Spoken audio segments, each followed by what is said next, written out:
សួស្តីបងប្អូនទាំងអស់គ្នាត្រឡប់មកជួបខ្ញុំបានម្ដងទៀតហើយពីការអធិប្បាយត្រីខ្ញុំគិតថាបង្ហោះវីដេអូដោយដាក់ caption យកហ្មងទៅអាចនឹងស្រួលមើលតែបានលឿនបង្ហោះបានលឿនតែមែនតើទៅ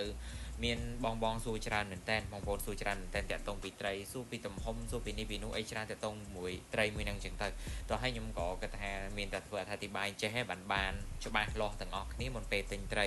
ហើយខ្ញុំតន់អាធុញបងខ្ញុំដឹងថាអង្គុយស្ដាប់អញ្ចឹងប្រកាសជាធុញទេតែធ្វើមិនឯងមានតែវិធីហ្នឹងឯងជាវិធីដែលអាច